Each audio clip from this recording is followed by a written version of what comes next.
ये स्क्रीन पर देख रहे हैं आप लोग, क्या लिखा हुआ है? 100% flop lecture by Srivastava sir.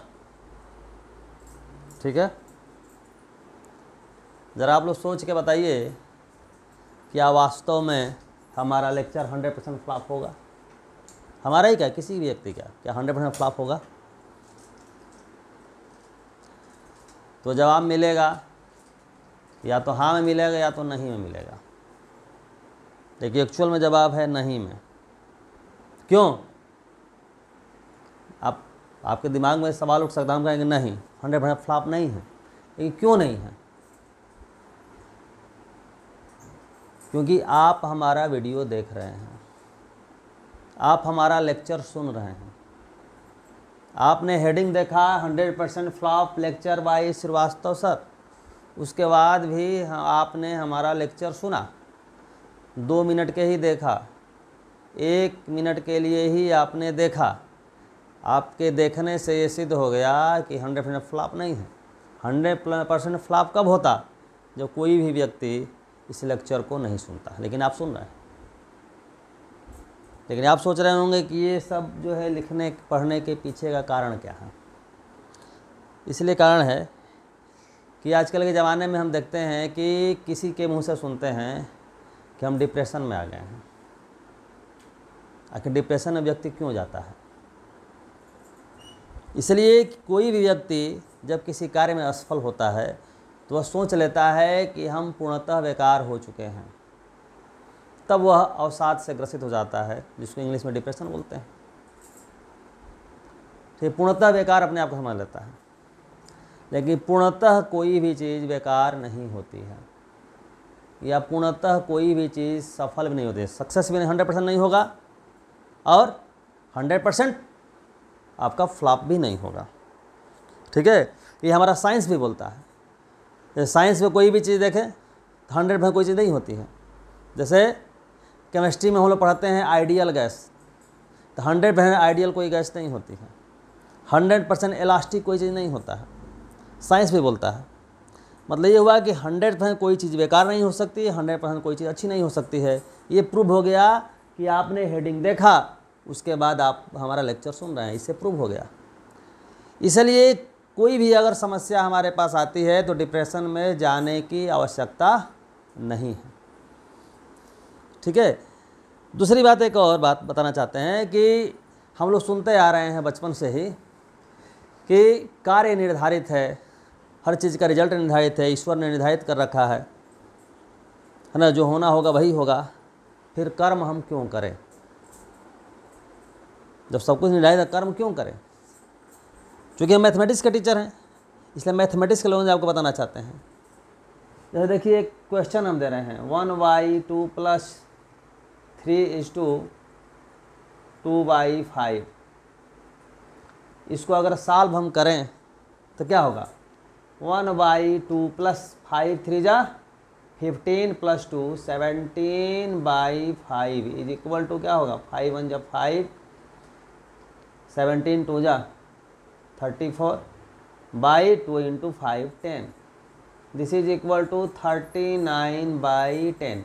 मान लीजिए किसी बुक में ये क्वेश्चन दिया हुआ है, किसी भी क्लास का होगा, 3rd का होगा, ठीक ना।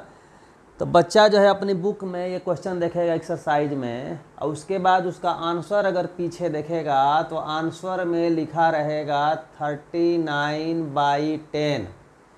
ये क्वेश्चन देखा, आंसर देख लिया बिना सॉल्व किए। तो क्या बिना सॉल्व किए अगर कोई बच्चा आंसर देख लिया तो क्या वो जो है मैथ का विद्वान बन गया? नहीं। पता है, आंसर पता है, चाहे कोई भी आपका छोटा क्वेश्चन हो चाहे बड़ा क्वेश्चन, उसका आंसर पता है कि यही होगा, लेकिन उसके बाद भी उस क्वेश्चन को सॉल्व करना होगा। This is a process. इस प्रोसेस को अपनाना होगा। जब आप प्रोसेस को जब करेंगे, उसके बाद आंसर जब आपको मिलेगा, तब आप जो है क्या होगा, उस सब्जेक्ट का नॉलेज आपके अंदर विकसित होगा। ठीक है, इसी प्रकार से है कि सब कुछ निर्धारित होने के बाद भी हमें कर्म करना चाहिए। ठीक है, दूसरी बात कि कोई भी चीज़ 100% जो है अच्छी नहीं हो सकती, 100% बुरी नहीं हो सकती। ठीक है, इसका सबसे बढ़िया एग्जाम्पल है कि हमारे धर्म ग्रंथों में भगवान राम की बात की जाती है। भगवान के अवतार सारी दुनिया पूजती है, लेकिन इसके बावजूद भी क्या हुआ, राम रावण युद्ध हो गया। कोई रावण नहीं मानता था, रावण ने पसंद नहीं किया, सब कुछ अच्छा होने के बावजूद। मतलब क्या हुआ कि 100% समर्थन नहीं मिला। ठीक उसी तरीके से कोई आतंकवादी है, आतंकवादी की बात करें तो क्या हुआ, समाज के लिए बुरा है। सभी लोग खुश होते हैं जब आतंकवादी मारा जाता है, लेकिन वह जो है अपने कम्युनिटी में पूजा जाता है, वहाँ के लिए वो अच्छा है। भले ही थोड़े ही लोग उसको सही माने, लेकिन मानते हैं। कोई सही माने चाहे ना माने, उसके बाद उससे कहा जाए तो वो जस्टिफाई कर देगा अपने आप को कि हम सही हैं, अपने आप को।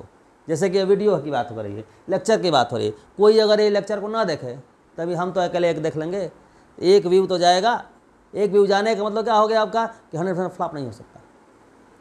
ठीक है, इसलिए अगर हमारे मन में अगर ये बात आती हो किसी भी बात पर कि हम 100% फेल हो गए हैं, डिप्रेशन वाली बात आती हो, तो ये सोचने की आवश्यकता नहीं है, क्योंकि ईश्वर ने जिसको भी बनाया है वह जो है बुरा हो ही नहीं सकता, हर तरह से उपयोगी ज़रूर होगा। और उसका उपयोग हम कैसे कर, सदुपयोग कैसे करते हैं, ठीक है, ये हमारे ऊपर निर्भर करता है।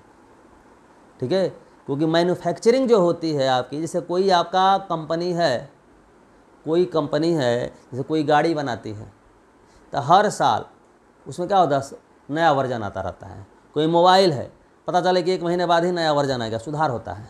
लेकिन ईश्वर ने जो बना दिया उसमें कोई सुधार करने की जरूरत। कोई ऐसी कंपनी है, ऐसे जगह से मैन्युफैक्चर, कोई सुधार करने की जरूरत नहीं है। कैसे?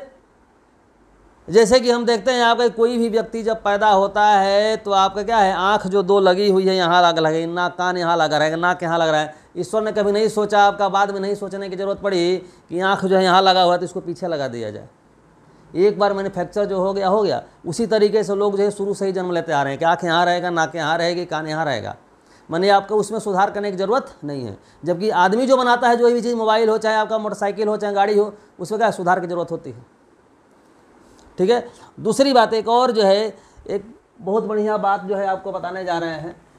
ठीक है, ये बात भी हम अपने से नहीं बताने जा रहे हैं, जबकि एक जगह हमने देखा तो कि बहुत अच्छा लगा, इसलिए उसको मैं शेयर करना चाहता हूँ।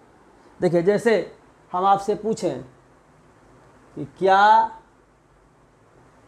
आपके पास कोई समस्या